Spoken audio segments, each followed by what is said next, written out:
আল্লাহর ওলিদের পরিশ্রমের কারণে এই দেশের মধ্যে ইসলাম জিন্দা হয়েছে, ঠিক কিনা বলেন? আল্লাহর ওলিদের কারণে আমি আর আপনি ইসলাম পেয়েছি, দিন পেয়েছি। দেখবেন আল্লাহর ওলিরা যদি বাংলাদেশের মধ্যে মাদ্রাসাগুলা প্রতিষ্ঠা না করত, আমরা আলেম হতে পারতাম না, ঠিক কিনা বলেন? আল্লাহর ওলিরা খানকা করেছেন, মাদ্রাসা করেছেন, বড় বড় টাইটেল মাদ্রাসা, কামিল মাদ্রাসা করার কারণে তাদের প্রতিষ্ঠিত মাদ্রাসায় পড়াশোনা করে এখন কিছু হাইব্রিড মৌলবী তাদের বিরুদ্ধে ফতোয়া দেয়, আছে না নাই? আল্লাহর ওলিদের প্রতিষ্ঠিত মাদ্রাসায় পড়াশোনা করে আল্লাহর ওলিদের বিরুদ্ধে কথা কয়, আছে না নাই? জুনায়েদ বাগদাদী রহমাতুল্লাহি আলাইহি নাম শুনছেন কিনা? আল্লাহর একজন বিখ্যাত ওলি ছিলেন সেই জুনায়েদ বাগদাদী রহমাতুল্লাহি আলাইহি। তিনি একদিন সফরে বের হচ্ছিলেন, পাহাড়ি অঞ্চল দিয়ে যাচ্ছিলেন। তিনি পাহাড়ি অঞ্চল দিয়ে যাইতে যাইতে পাহাড়ি অঞ্চলের মাঝখানে যাওয়ার পরে তিনি দেখলেন যে আসরের বেলা ডুবে যাচ্ছে। আসরের বেলা কি হচ্ছে? ডুবে যাচ্ছে। জুনায়েদ বাগদাদী রহমাতুল্লাহি আলাইহি তিনি তার খাদেমকে বলতেছে, ও খাদেম, আমরা দুইজন দেখতো আরেকটা ব্যক্তি পাস কিনা, যদি পাও তাহলে আমরা তিনজনে মিলে আসরের নামাজটা পড়ব। দুইজনে জামাত পড়া যায়, দুইজনে জামাত পড়া হচ্ছে নাকেস, আর তিনজনে জামাত পড়া হচ্ছে কামেল, অর্থাৎ জামাতটা পরিপূর্ণ হয়। সুবহানাল্লাহ পড়বেন না? তো জুনায়েদ বাগদাদী রহমাতুল্লাহি আলাইহি তিনি তার খাদেমকে বললেন, দেখ পাহাড়ি অঞ্চলে আমরা দুইজন, আরেকটা ব্যক্তি পাস কিনা, যদি পাও তাহলে আমরা তিনজনে মিলে আসরের নামাজটা পড়ব, জামাতটা কামেল হবে, পরিপূর্ণ হবে। কোন সুবহানাল্লাহ।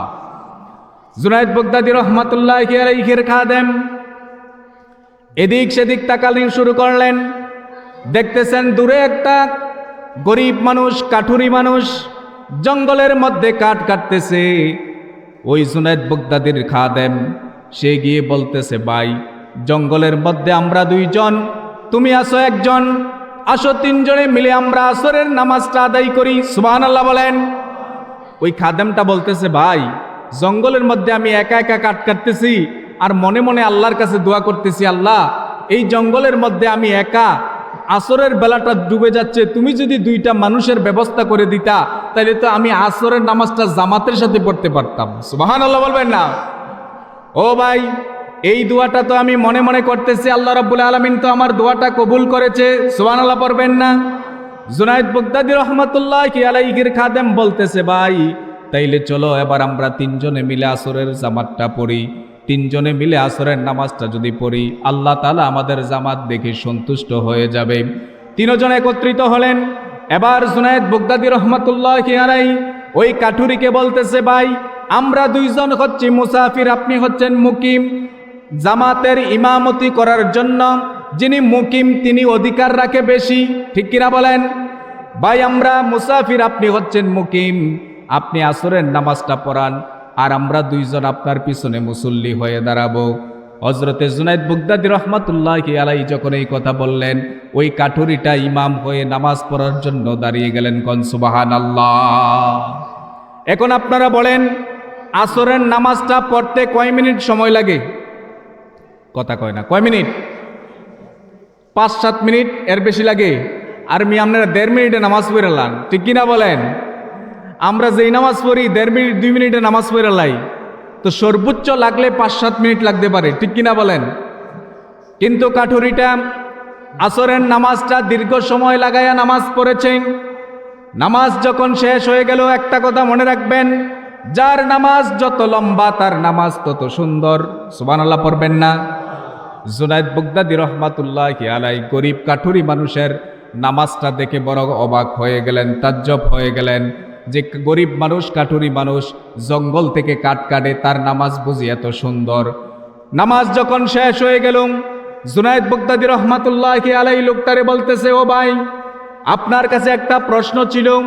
ওই লোকটা বলতেছে, ভাই আমি গরিব মানুষ, কাঠুরি মানুষ, জঙ্গল থেকে কাঠ কাটবো, এই কাঠ নিয়ে বাজারের মধ্যে বিক্রি করব।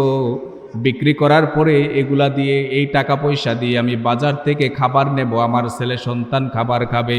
সুতরাং আপনার সাথে কথা বলার মতো, আড্ডা দেওয়ার মতো সময় আমার কাছে নাই। কোন সুবহানাল্লাহ। এবার আপনারা বলেন তো, যার হাতে সময় কম তার নামাজটা কি শর্ট হয় না লম্বা হয়? শর্ট হয় কিনা? কথা কয় না, শর্ট হয় কিনা? যার হাতে সময় কম সে চেষ্টা করে একটু তাড়াতাড়ি নামাজ পড়ার জন্য, ঠিক কিনা বলেন? জুনায়েদ বাগদাদী রহমাতুল্লাহি আলাইহি অবাক হয়ে গেলেন, আর ডেকে বললেন, ভাই, ও ভাই, আপনি বলেছেন আপনার হাতে সময় কম, কিন্তু আপনার পিছনে আসরের নামাজটা পড়লাম, দেখলাম আপনি দীর্ঘ সময় ধরে নামাজ পড়লেন, বিষয়টা তো বুঝতে পারলাম না। যার হাতে সময় শর্ট তার নামাজ হবে শর্ট, আর যার হাতে সময় বেশি তার নামাজটাও হবে একটু লম্বা। আপনি তো অনেক লম্বা নামাজ পড়েছেন, বিষয়টা তো বুঝতে পারলাম না, কারণটা কি? ওই কাঠুরি ব্যক্তিটা বলতেছে, ভাই, আপনার সাথে কথা বলার সময় নাই। জুনায়েদ বাগদাদী রহমাতুল্লাহি আলাইহি তার পিছে পিছে ছুটলেন, বললেন, যতক্ষণ পর্যন্ত এই কথাটার উত্তর আপনি না দিবেন ততক্ষণ পর্যন্ত আমি আপনার পিছু ছাড়ব না। সুবহানাল্লাহ বলেন। ওই কাঠুরি ব্যক্তিটা বলতেছে, রে আল্লাহর বান্দা, শুনো, তাইলে তোমাকে আমি শুনিয়ে দেই। মুসলিম শরীফের একটা হাদিস, আল্লাহর হাবিব সাল্লাল্লাহু আলাইহি ওয়াসাল্লাম বলেছেন, ইজা ক্বালাল আবদু আলহামদুলিল্লাহি রাব্বিল আলামিন ক্বালা তাআলা হামিদানি আবদি। যখন কোনো বান্দা নামাজের মধ্যে দাঁড়াইয়া সূরা ফাতিহা যখন শুরু করে, যখন বলে আলহামদুলিল্লাহি রাব্বিল আলামিন, তখন আল্লাহ বান্দারে ডাক দিয়া বলে হামিদানি আবদি। যখন বান্দা পড়ে আলহামদুলিল্লাহি রাব্বিল আলামিন, আল্লাহ বলে হামিদানি আবদি, আমার বান্দাটা আমি আল্লাহর প্রশংসা করেছে, কোন সুবহানাল্লাহ। আবার যখন বান্দা পড়ে আর রহমানির রহিম, আল্লাহ ডেকে বলে আসনা আলাইয়া আবদি, আমার বান্দা আমার গুণকীর্তন করেছে, আল্লাহু আকবার। আবার যখন বান্দা ডেকে বলে মালিক ইয়াউমিদ্দিন, আল্লাহ ডেকে বলে মাজ্জাদানি আবদি, আমার বান্দাটা আমার মর্যাদার বর্ণনা করেছে, কোন সুবহানাল্লাহ। এমনি করে আমরা যখন নামাজের মধ্যে সূরা ফাতিহা পাঠ করি, আল্লাহ রাব্বুল আলামিন আমাদের সাথে সাথে আমাদেরকে জবাব দেয়। সুবহানাল্লাহ পড়বেন না? আপনারা বলেন তো, আল্লাহ যে জবাব দেয় কয়দিন শুনছেন? শুনছেন নি? কথা কয় না, শুনছেন? শুনছেন না? ওই কাঠুরিটা বলতেছে, ও আল্লাহর বান্দা শুনেন, আমি যেদিন থেকে এই হাদিসটা পড়েছি, নামাজের মধ্যে আল্লাহ রাব্বুল আলামিন সূরা ফাতিহার সঙ্গে সঙ্গে আমাদেরকে জবাব দেন, এই হাদিসটা পড়ার পর থেকে আমি যখন নামাজের মধ্যে দাঁড়াই, যখন আলহামদুলিল্লাহি রাব্বিল আলামিন পড়ি, পড়ার সঙ্গে সঙ্গে আমি অপেক্ষা করি যতক্ষণ পর্যন্ত আল্লাহ রাব্বুল আলামিন আমার জবাব না দেয়, ততক্ষণ পর্যন্ত সূরা ফাতিহার দ্বিতীয় আয়াত আমি তেলাওয়াত করি না, কোন সুবহানাল্লাহ। আবার যখন আমি পড়ি আর রহমানির রহিম, আল্লাহ বলে আসনা আলাইয়া আবদি, যতক্ষণ পর্যন্ত আল্লাহর পক্ষ থেকে জবাব না পাই ততক্ষণ পর্যন্ত নামাজ সামনের দিকে নেই না। সুবহানাল্লাহ বলেন।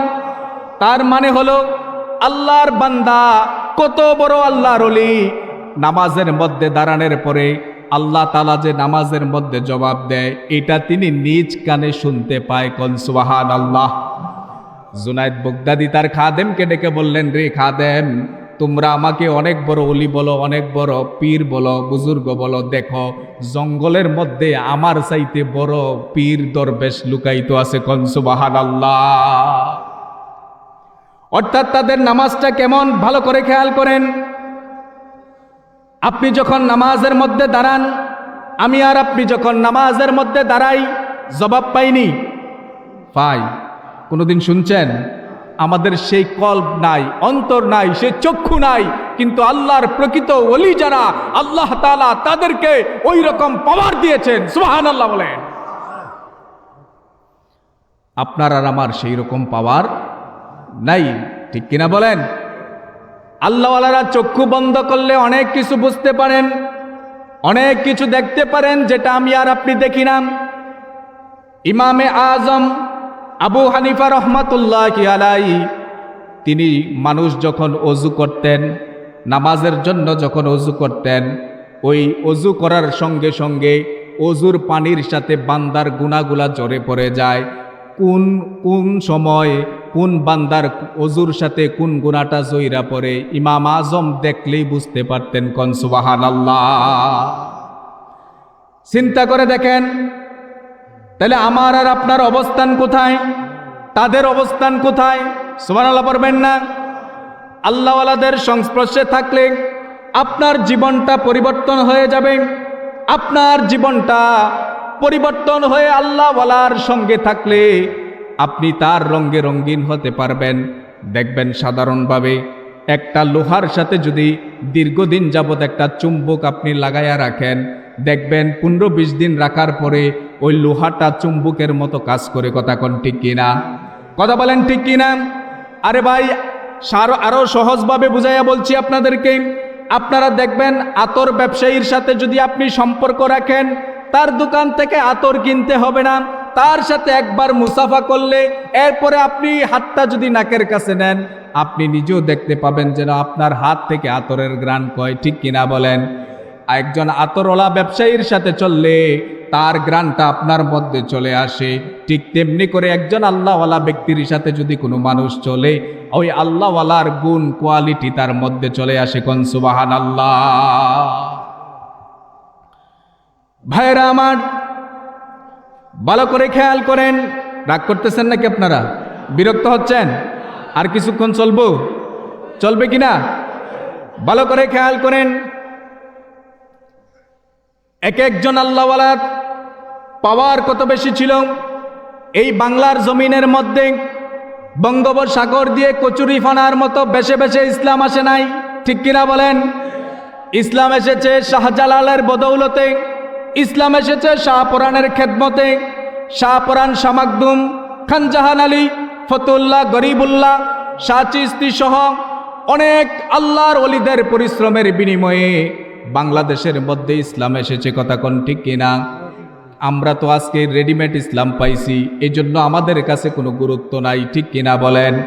আমরা যদি ইসলামের জন্য রক্ত দিতাম, জীবন দিতাম আল্লাহর ওলিদের মতো, তাইলে হয়তো আমাদের কাছে মূল্য থাকতো। কিন্তু আপনি জন্মসূত্রে মুসলমান হতে পেরেছেন, এই জন্য আপনার কাছে দিন ধর্মের কোনো মর্যাদা নাই। মনে রাখবেন, আল্লাহর ওলিদের সাথে বিরোধিতা করলে আপনার অস্তিত্ব এই জমিনে আর টিকবে না। কথা কোন ঠিক কিনা? ভাইরা আমার, ভালো করে খেয়াল করেন। আপনাদের বুঝাবার জন্য বলছি, আল্লাহর ওলিদের পাওয়ার কেমন এটা বুঝাবার জন্য বলছি। খাজা কুতুবউদ্দিন বখতিয়ার কাকি রহমাতুল্লাহি আলাইহি, নাম শুনছেন কিনা? খাজা কুতুবউদ্দিন বখতিয়ার কাকি রহমাতুল্লাহি আলাইহি জগৎ বিখ্যাত একজন আল্লাহর ওলি ছিলেন। তিনি তার ইন্তেকালের পূর্বে তার সন্তানদেরকে ডাকলেন এবং তার দরবারের যত খোলাফায়ে কেরাম আছে সবাইকে ডাকলেন। ডেকে তিনি ওসিয়ত করলেন। তিনি বলতেছে, ও আমার খোলাফায়ে কেরাম শোনো, আমার সন্তানেরা শোনো, আমার ইন্তেকালের পরে আমার জানাজার ময়দানে দাঁড়াইয়া তোমরা একটা ঘোষণা দিবা। কই কি ঘোষণা? কই ঘোষণাটা হলো, আমি বলছি তোমরা এই ঘোষণাটা দিবা, আমার জানাজার ময়দানের মধ্যে মানুষ যখন দলে দলে ছুটে আসবে, তখন তোমরা বলবা খাজা কুতুবউদ্দিন বখতিয়ার কাকি রহমাতুল্লাহি আলাইহি ইন্তেকালের পূর্বে এই ওসিয়ত করে গেছেন। ওসিয়তটা হলো, ওই জানাজার ময়দানে আমার জানাজার ইমামতি করবে এমন একজন ব্যক্তি যার 4টা গুণ থাকা লাগবে। কয়টা? জোরে কোন, আরো জোরে। 4টা গুণ বিশিষ্ট কোনো ব্যক্তি যদি জানাজার ময়দানে উপস্থিত থাকে, ওই ব্যক্তি দিয়ে আমি কুতুবউদ্দিনের জানাজার ইমামতি করার পারমিশন দিবা। আর যদি ওই 4 কোয়ালিটির কোনো ব্যক্তি আমার জানাজার ময়দানে উপস্থিত না থাকে, তাহলে বিনা জানাজায় আমাকে দাফন করে দিবা। যখন খাজা কুতুবউদ্দিন বখতিয়ার কাকি রহমাতুল্লাহি আলাইহি ইন্তেকাল করলেন, ইন্তেকালের পরে কাফন দাফনের ব্যবস্থা হলো, জানাজার ময়দান কায়েম হয়ে গেল।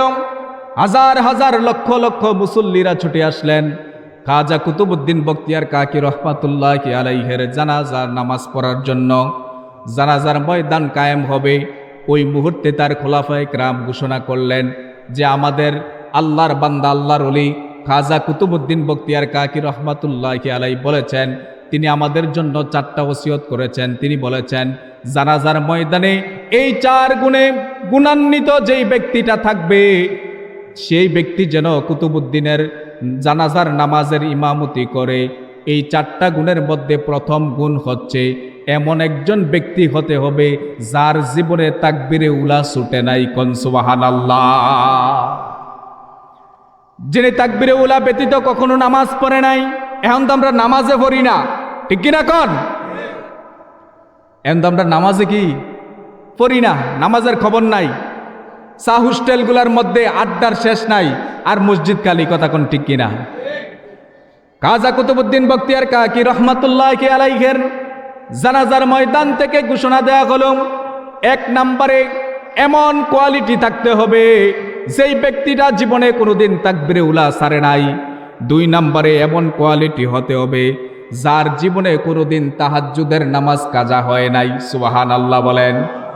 3 নম্বরে এমন কোয়ালিটি থাকতে হবে যিনি বালেগ হওয়ার পর থেকে তিনি তার চক্ষু দিয়ে কোনোদিন বেগানা নারীর দিকে তাকায় নাই। আল্লাহু আকবার।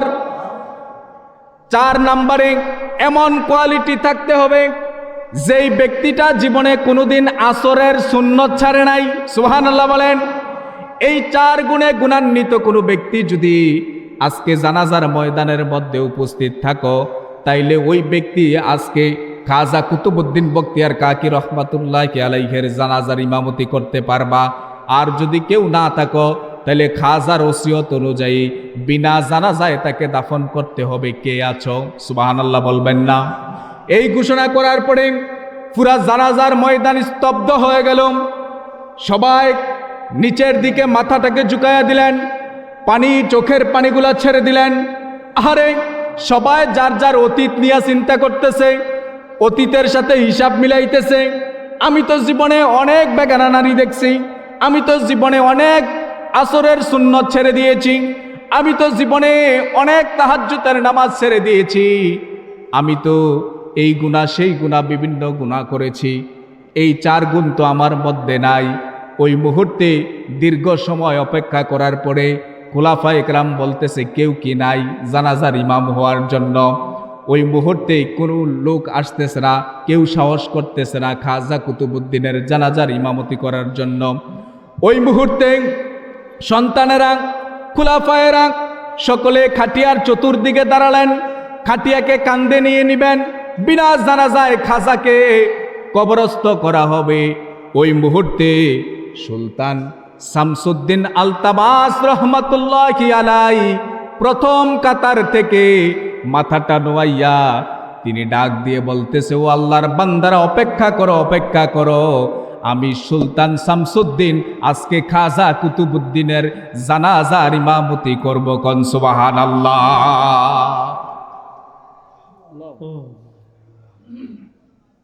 খাজা শামসুদ্দিন এই আল্লাহর বান্দা শামসুদ্দিন আলতামাস রহমাতুল্লাহি আলাইহি তিনি খাটিয়ার কাছে আসলেন। খাটিয়া থেকে আল্লাহর বান্দার কাফনের কাপড়টা সরাইলেন, চোখের পানিগুলা ছেড়ে দিলেন। চোখের পানিগুলা ছেড়ে দিয়ে তিনি বলতেছে, ও খাজা কুতুবউদ্দিন বখতিয়ার কাকি রহমাতুল্লাহি আলাইহি সারাটা জীবন গোপনে গোপনে ইবাদত বন্দিগি কইরা চাইছিলাম আল্লাহর কাছে প্রিয় হতে পারি কিনা। আজকে বুঝি লক্ষ লক্ষ মানুষের সামনে আমার গোপন ইবাদত বন্দিগিগুলা তুমি আজকে প্রকাশ করে দিলা। কোন সুবহানাল্লাহ। এই গোপন ইবাদত বন্দিগিগুলা যেহেতু তুমি আমার প্রকাশ করে দিয়েছ, তোমার কাছে আজকে আমার একটা আবদার আছে। রোজ কিয়ামতের ময়দানে কঠিন মাহশরে ওই সময় যখন আমি বিপদের মধ্যে পড়ে যাব, তুমি কিন্তু আল্লাহর কাছে সুপারিশ করে আমাকে জান্নাতে নিতে হবে। কোন সুবহানাল্লাহ। আল্লাহু আকবার। ভাইরা আমার, ভালো করে খেয়াল করেন, আল্লাহর বান্দাদের পাওয়ার কত বেশি। আল্লাহর বান্দা যারা, আল্লাহর ওলি যারা, তাদের পাওয়ার কত বেশি। আল্লাহর ওলিদের পাওয়ার সম্পর্কে আপনাদেরকে আমি আরো কয়েকটা কথা শোনাতে চাই। মনে রাখবেন, আল্লাহর ওলিদের বদদুয়া যদি আপনার মধ্যে পড়ে যায়, আপনার জীবনটা সারকার হয়ে যাবে। কথা কোন ঠিক কিনা? কারণ হচ্ছে হাদিসে কুদসির মধ্যে আল্লাহ রাব্বুল আলামিন বলেছেন, মান আদালি ওয়ালিয়ান ফাকাদ আযানতুহু বিল হারব। যে ব্যক্তি আল্লাহর ওলিদের সাথে দুশমনি পোষণ করে, আল্লাহ তাআলা তার সাথে যুদ্ধ ঘোষণা দেয়। নাউজুবিল্লাহ পড়বেন না। এবার বলেন তো, আল্লাহর সাথে যুদ্ধ করার মতো ক্ষমতা আপনার আসেনি? কথা কন না, আছে কিনা?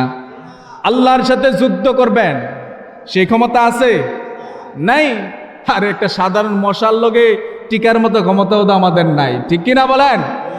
আর আল্লাহর সাথে যুদ্ধ করার মতো দুঃসাহস কে করবে? আছে নাকি এমন?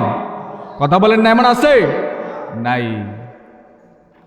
এজন্য মনে রাখবেন, আল্লাহর ওলিদের পরিশ্রমের কারণে এই দেশের মধ্যে ইসলাম জিন্দা হয়েছে, ঠিক কিনা বলেন? আল্লাহর ওলিদের কারণে আমি আর আপনি ইসলাম পেয়েছি, দিন পেয়েছি। দেখবেন, আল্লাহর ওলিরা যদি বাংলাদেশের মধ্যে মাদ্রাসাগুলা প্রতিষ্ঠা না করতো, আমরা আলেম হতে পারতাম না, ঠিক কিনা বলেন? আল্লাহর ওলিরা খানকা করেছেন, মাদ্রাসা করেছেন, বড় বড় টাইটেল মাদ্রাসা, কামিল মাদ্রাসা করার কারণে তাদের প্রতিষ্ঠিত মাদ্রাসায় পড়াশোনা করে এখন কিছু হাইব্রিড মৌলবী তাদের বিরুদ্ধে ফতোয়া দেয়, আছে না নাই? আল্লাহর ওলিদের প্রতিষ্ঠিত মাদ্রাসায় পড়াশোনা করে আল্লাহর ওলিদের বিরুদ্ধে কথা কয়, আছে না নাই?